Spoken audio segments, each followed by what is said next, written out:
Chapter 12. The Accuser.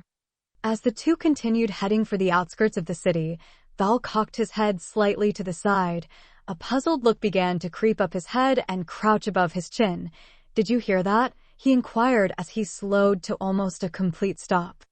Yes, I did," Dirk responded reluctantly. "I've been trying to ignore them for the past 5 miles. What do you think they're after?" Dirk shrugged. "Honestly, I don't know. There's just too many of them clattering around in their armor to make anything out. I swear sometimes it's a curse having these elven ears of mine." Dirk came to a complete stop, scratching at his chin. "Horses? I'm hearing horses now. You feeling okay there, Dirky? Maybe all the food you ate is still disagreeing with you." Val pointed to a spot under a nearby tree. "Maybe you should lie down, take a couple of minutes to recuperate, recharge the batteries a bit. Maybe you need to take a nap?" Val. "Halt, elf. Halt in the name of Franklin Gaylord." An unfamiliar female voice cut Dirk off mid-sentence, like a sharp and lethal knife, stabbing at the very heart of their conversation. Standing in front of them was a horse and rider, accompanied by a group of 10 soldiers, and that same generously rich fellow who had made that considerably large donation to the Val and Dirk fund back at the Valley watering hole.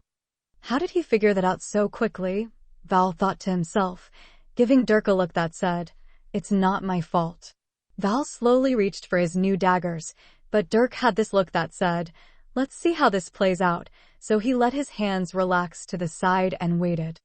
The rider that addressed them was a woman wearing a fair amount of armor, most of which conformed to her body quite well, leaving not much left to the imagination.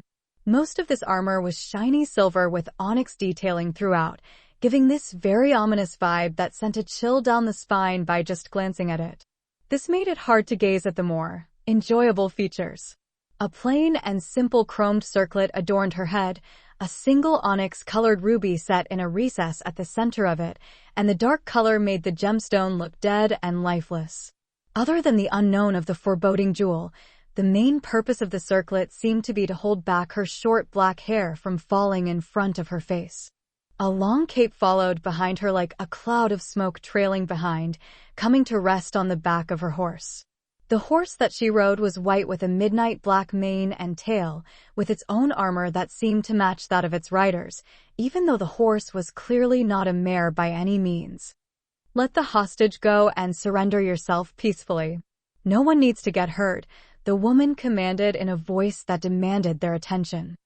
"Hostage?" Dirk muttered under his breath as he raised an eyebrow at Val. "What am I being charged with?" "Kidnapping," he said sarcastically.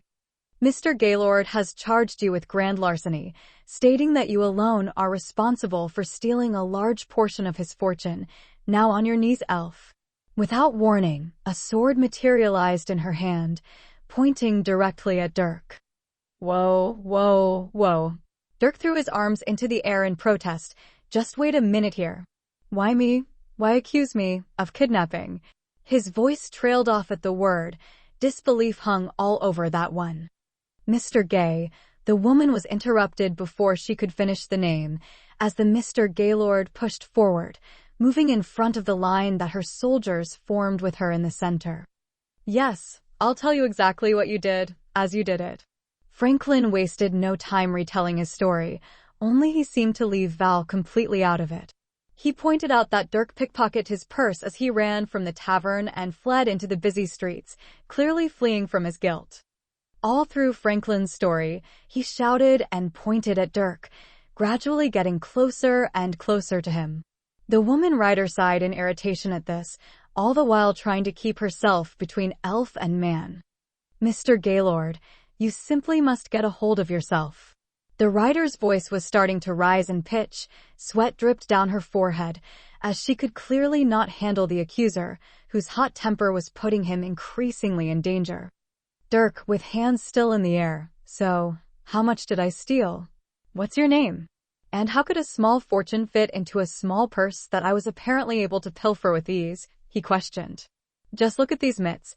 They're clearly not what you'd want to be pickpocketing with." He waved his large hands in further protest. "I'm sorry." Mr. Gaylord would not specify the entire contents of his purse. She stopped as she was caught off guard from behind. Without warning, Val had jumped onto the back of her horse and was whispering something into her ear. It was hard for Dirk to tell. She was more surprised that he was able to get that close without notice, or was it something he was saying? Val rested his hands on top of hers, as it seemed he was now the one guiding the horse away from the others. She was without protest. "Well, isn't that nice? She's letting me go," said Dirk warm-heartedly.